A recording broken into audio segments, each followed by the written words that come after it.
Attention, first grade, class 3, Tyler. Please come to the staff room immediately. Tyler, that's my name.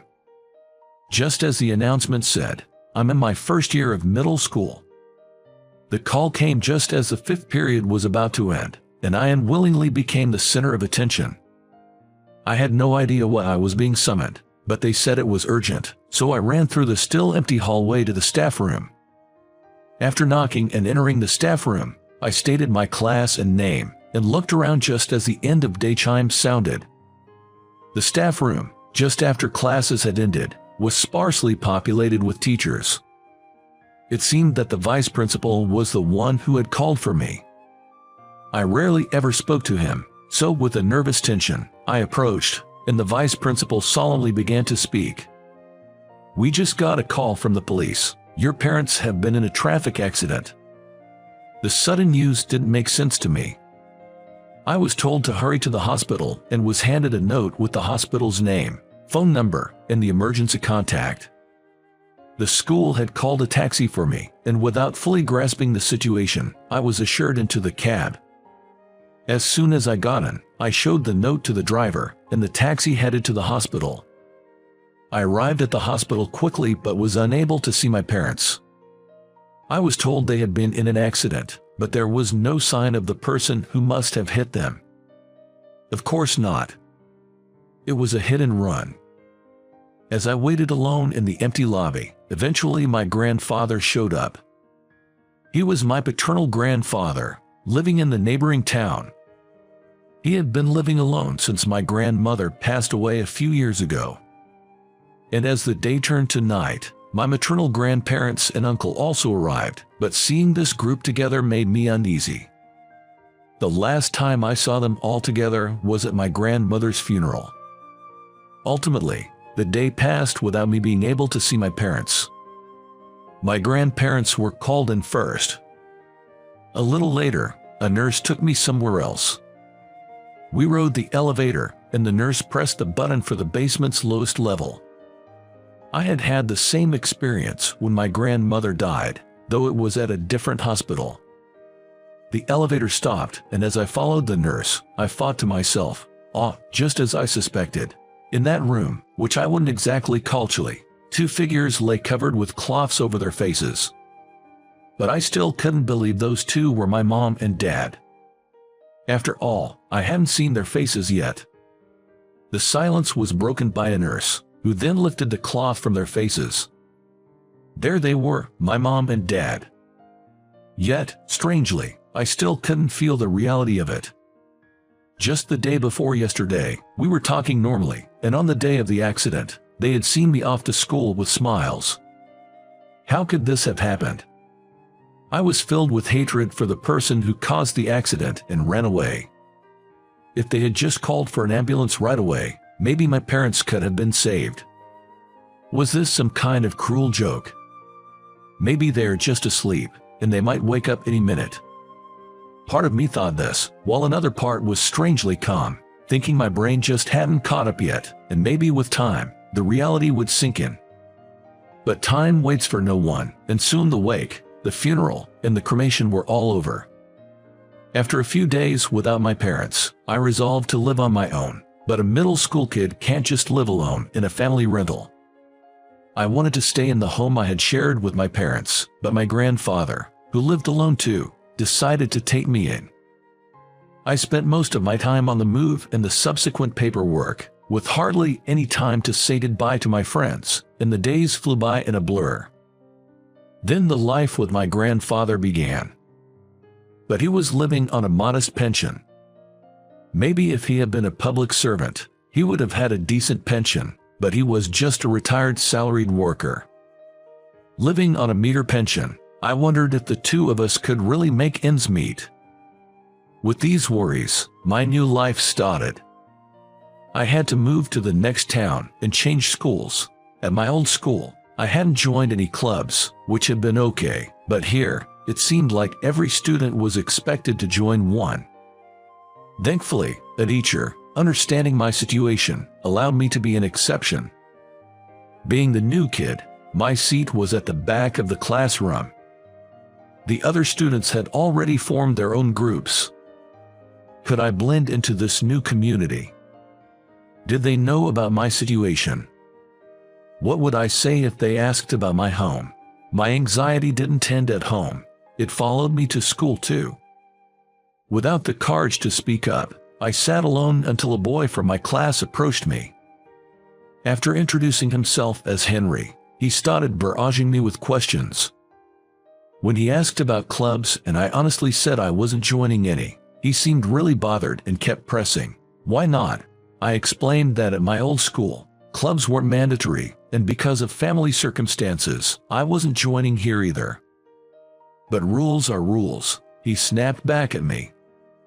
I didn't feel like sharing my whole life story right then and there, and I didn't want to deal with him, so I brushed him off.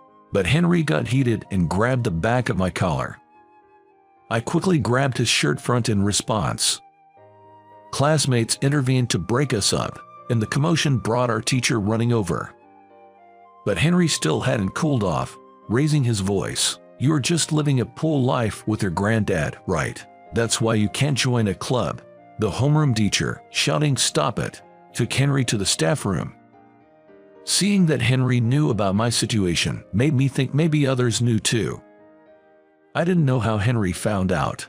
Maybe he overheard the adults talking in the staff room. After finishing scolding Henry, the homeroom teacher returned to the classroom and told me, "Don't worry about it." After school, when I got back to the house where my granddad was waiting, he immediately asked how my day went. How was school? I told him it was a lousy school and about the trouble with Henry. But then, "That doesn't mean the school's lousy, just that classmate," he said. I was expecting some comfort, for him to be on my side, but his response disappointed me. After all, wasn't it because of Granddad that I was in this mess? The thought bubbled up inside me. If I could have lived on my own, I could have continued at the same school without any changes. I wouldn't have needed to go to a school with such a messed up guy. It's because Granddad took me in that I ended up at this lousy school.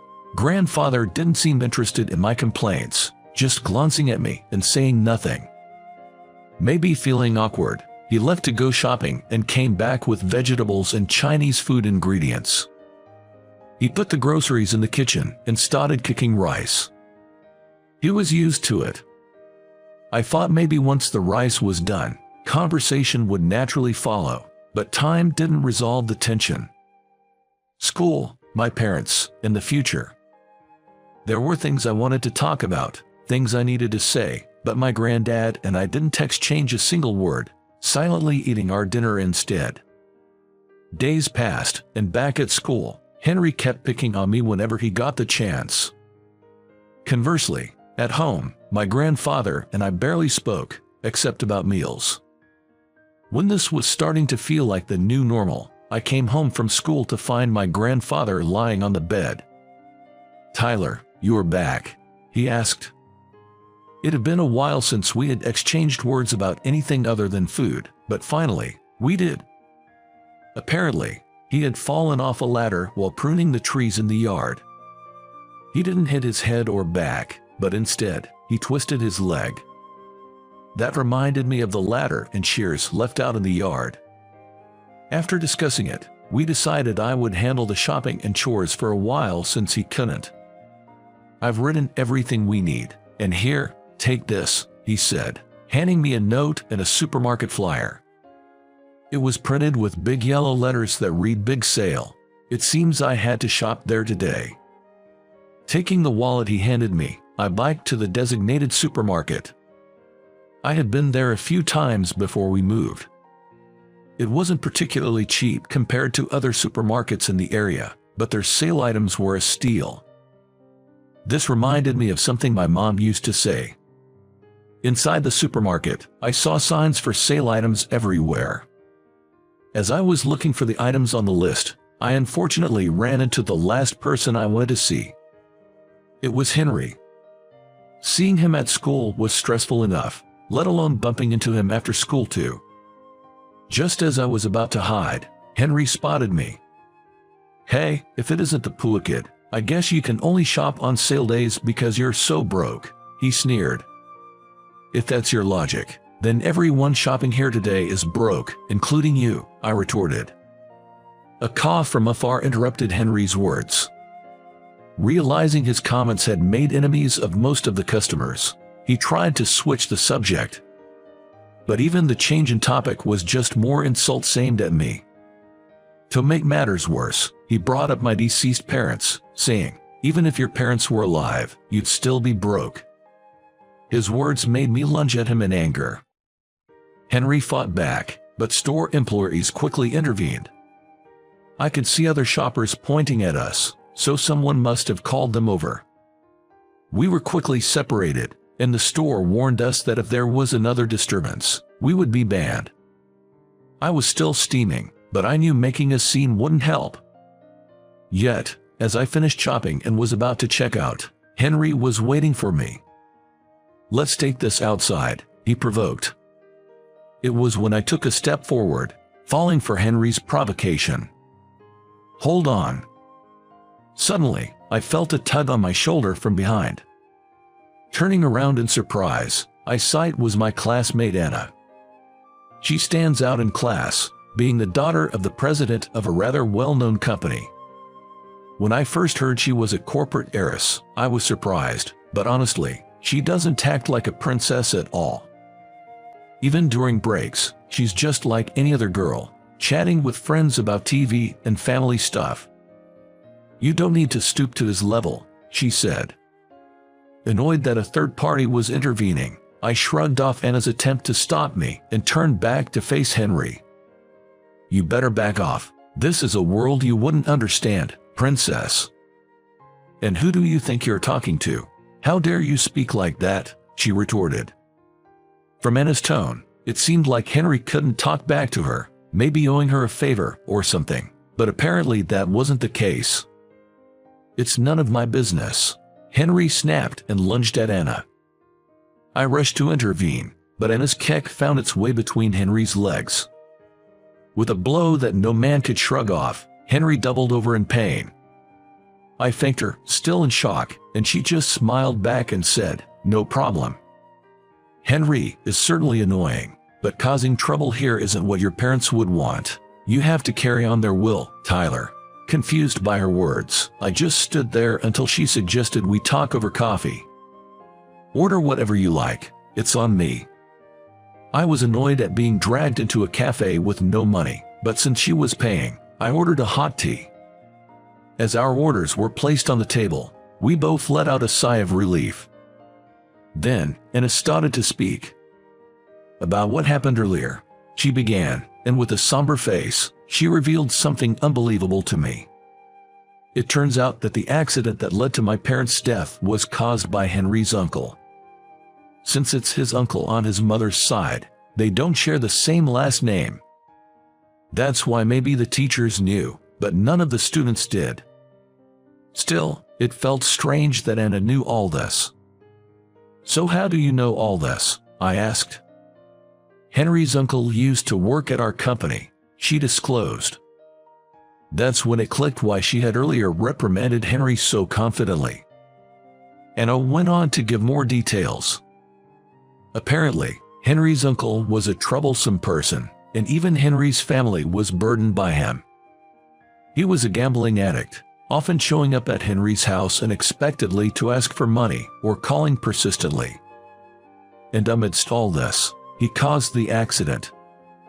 Moreover, it seemed that the car Henry's uncle was driving at the time of the accident was a company car. He'd cleverly erased any dent and blood stain, as if nothing had happened, and kept quiet about it to the company. After the incident, maybe in an effort to make up for the fine, his nuisance behavior intensified. Observing Henry's actions, I can't help but think there's a streak of scum in the family DNA. Not that Henry himself is to blame, so it's hard to hold it against him. That's why, honestly, I owed you an apology too, Tyler. I'm sorry. You don't have to apologize, Anna. Your dad and his company are victims too, right? As we talked, I realized a lot of time had passed since I left for shopping. Even if I went back now, dinner would be very late. I was going to buy some takeout as a wasteful option when Anna offered to buy dinner for both of us. It seemed like an apology for holding me up. When I got home, my grandfather seemed worried and asked if something happened. He wanted to know everything, including the takeout I was carrying. I explained everything that had happened at the supermarket, what Anna told me, and how she even paid for our dinner. "So, you're in the same class as Anna," my grandfather remarked.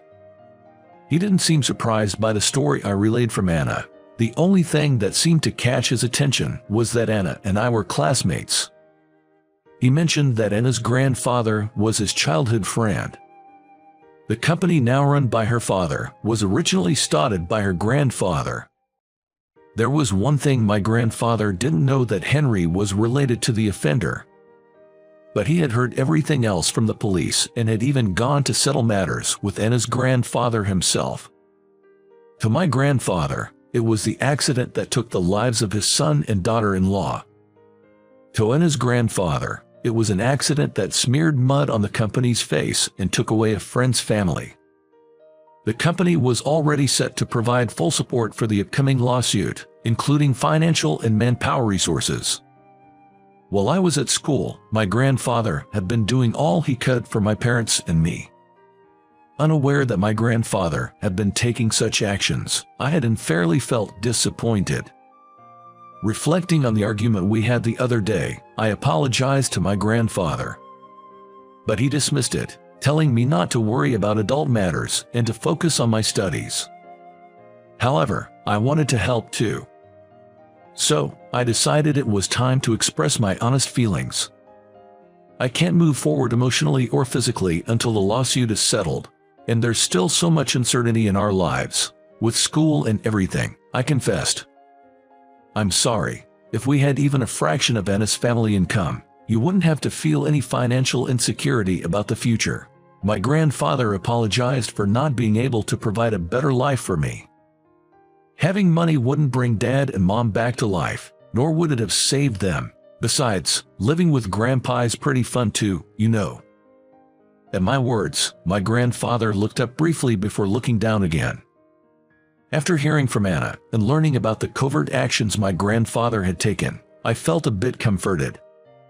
I realized that my parents had been treasured and, even though they were gone, they had not been forgotten by everyone. As I finished talking, my grandfather didn't lift his face and headed to the washroom on his injured leg. He said he was sleepy because he had waited up for me and wanted to wash his face to wake up. But hidden in the sound of running water, I occasionally heard the sound of sobbing. When I noticed this, I inadvertently started crying. True to what my grandfather had told me, trials are slow. The trial for the accident that occurred in my first year of middle school didn't start until the end of my third year. Thanks to his cooperation, we were able to secure a sizable compensation in the civil case as well as a criminal one, and the once strained conversations with my grandfather had increased. After I graduated from middle school and was in my second year of high school, I was contemplating my future path. Considering my grandfather's care, a job nearby seemed sensible. However, I thought he would be upset if I told him, so I kept quiet, but my homeroom teacher must have informed my grandfather without my knowledge. "Now that the trial is over, you should be able to move on. Are you moving forward now?" This clearly meant he wanted me to pursue further education. There were no financial issues regarding going to college because my grandfather had saved the compensation money. He started doing the household chores again so I could focus on my studies. This meant I couldn't say I wanted to find a job close to home to help my grandfather. The tree that had caused his injury had been completely cut down to eliminate any danger. This same thoroughness had probably helped during the trial preparations. With such careful planning, as if to say I could manage on my own, I decided to go to college as my grandfather wished. I got into university and started living by myself. I often went back to visit my grandfather, but there was a topic he seemed more interested in than my well-being. It was whether I had gotten a girlfriend or not. I'll bring her over when I have one, I said. So you don't have one now, he'd retort. We kept up our friendly banter despite living apart. But in my second year of university, my grandfather fell ill. And during the spring break of my third year, he passed away. As if choosing a time when it wouldn't affect my classes, my grandfather passed away quite suddenly. With help from relatives on my mother's side, he was laid to rest in the same grave as my parents. I was saddened, but this time I wouldn't escape from reality. I resolved to fully acknowledge my grandfather's death and live my life straightforwardly. While visiting the grave on the monthly anniversary of his death, I ran into Anna by chance. "It's been a while," she said. Startled by her sudden greeting, I agreed to catch up as she suggested, just like that time before. We ended up at the same cafe we had visited together. Since I hadn't really talked to her since middle school graduation, this could be the first time since then. We caught up on old memories, shared updates about college life, and generally had a lively conversation. Then Anna surprised me with an unexpected suggestion. "Hey, you should come visit my place sometime. My grandfather wanted to talk to you," she said. Anna and her grandfather had come to my grandfather's funeral, but it had been too hectic to talk much then. I told her I would visit if I had the chance, and then she surprised me further by offering, "Why don't you come to intern at our company?" Her company was indeed a major firm, and as a place for an internship, it was impeccable. I accepted her invitation, and we exchanged contact information. I processed the internship for my university and was able to participate successfully. During the internship, I was actually called in by Anna's grandfather, the chairman, which was a bit nerve-wracking, but I managed to have a little conversation with him. He shared stories of his childhood with my grandfather, and then he asked me to tell him about what my grandfather was like when we lived together and about his last days. While we both got a little teary-eyed, I shared all about my grandfather, and we reminisced about him. "Next time, let's have a meal together with Anna too," the chairman said, and with that, I left his office. Since then, I've become a senior in university and received an early job offer. It was from Anna's grandfather's company. Anna herself had decided to work at a different company, saying she didn't want to rely on her family's influence. The truth was, she had other things she wanted to do. I was at the cemetery to give an update at the grave. Standing in front of the grave, I feel like my father, mother, and grandfather are all there to greet me. "Dad, Mom, Grandpa," I leaned on Anna until the end, "but I'm about to become a working adult soon. Thank you for raising me this far." Perhaps I should have said these things while they were still alive, but if I had, my grandfather would probably have said there was no need for such thanks. That's just the kind of person he was. This is the story of my 8 years since losing my parents and living with my grandfather.